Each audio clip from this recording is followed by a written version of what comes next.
Planet Dolan. From diabolical doctors to seductive psychopaths, we look at 8 people that seemed innocent, but were actually monsters. How's it going? I'm Danger Dolan. I'm here to decipher some random things I found on the internet the other day that I think you might be interested in.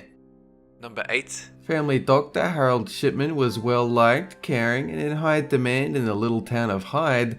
Back when he was studying medicine in the 70s, his teachers were all impressed by his enthusiasm and intelligence. About a year out of med school though, Shipman started offing little old ladies with morphine injections. Over his 20-year career, he murdered around 250 patients. Initially, other doctors thought his high death rate was because he was, bit shit. When he found out he was being investigated, he panicked, forged a patient's will, and killed her. When he was charged with murder, his practice was flooded by well-wishing, supportive patients.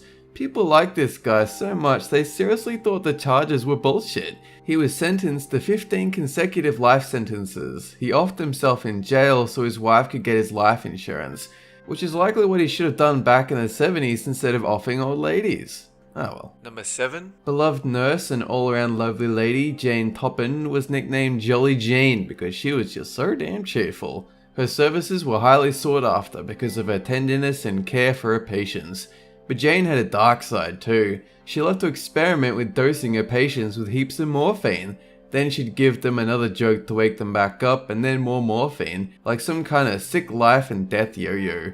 Jolly Jane might have never been caught if she hadn't taken out an entire family. She poisoned 4 members of the Davis family over a period of 6 weeks because she owed them money.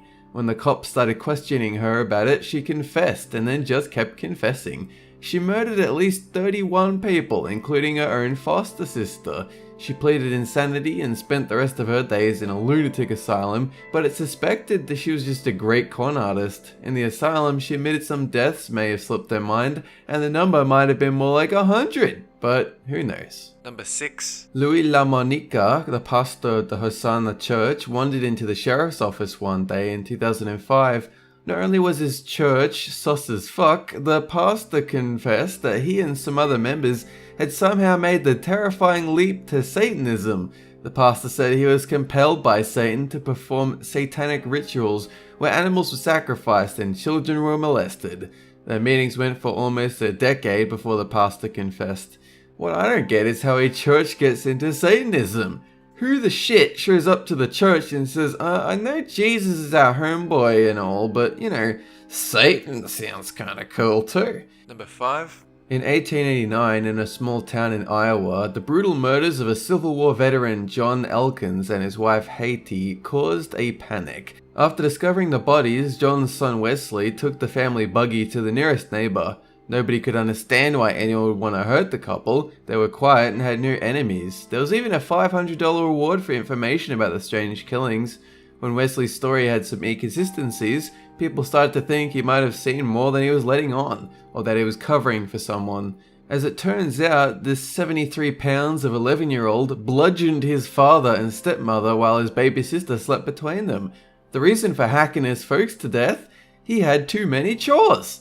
So, like any rational person, he killed them in their sleep. He spent most of his youth in the prison library and successfully appealed his case after 14 years of imprisonment. Number 4. Don't let her looks deceive you. This old Russian lady is straight up no good. 68-year-old Tamara Sampsonova's first victim was her husband, who she reported missing a decade before her arrest. Police believe her victim count is 10 at least. Her MO was to drug her victims and then hack them up. It's not known when she started eating them though.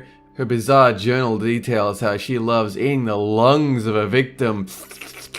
Tamara was finally caught when CCTV footage showed her ferrying around a giant stew pot that had the victim's head in it. So when a little old Russian woman offers you stew, you just say, nah, I'm good. Actually, maybe that's too harsh. Cannibals are people too, but they're also fed up with people. Get it? Fed up? Ah, that's terrible. Who wrote that? Number 3. Amelia Dyer convinced a horde of single mothers that she was a homely motherly type that couldn't have children, but was just dying to adopt. Because being a single mother was a social no-no in the 1800s, lots of nurses made an easy living by finding adoptive families for babes of unwed mothers. but a bunch of them figured out they could make even more money if they didn't bother to feed the babies or find homes for them at all. In the early years, Amelia would let the babies die by starvation and neglect. It wasn't until later that she graduated to full-blown baby murder.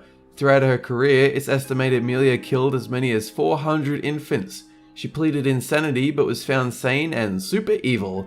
The little old lady was hanged for her crimes in 1896. Number 2. Yet another medical practitioner on the list is Donald Harvey, former nurse and all-around not-so-nice guy. Donald says he started offing patients to ease their pain, then it became just because they pissed him off. After the first few victims, he discovered how easy it was to kill indiscriminately without drawing attention to himself or arousing suspicion because the patients were already unwell. The more they annoyed him, the more sadistic he would be. One victim got a coat hanger in his catheter. Ugh. Some victims were smothered, but most were poisoned with arsenic or cyanide in their food or IV. Donald claims to have murdered 87 people, but police could only confirm it was anywhere between 37 and 87, but they'll never know the true extent of his crimes because he went undetected for so long.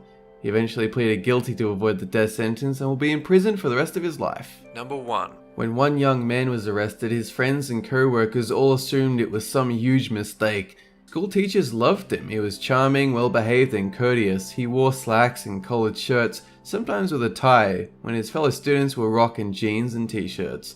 This guy was going places. This was Ted Bundy, serial killer, necrophiliac extraordinaire that brutally murdered more than 30 women. While studying psychology, he worked at a suicide hotline, convincing people not to kill themselves, and he even saved a toddler from drowning.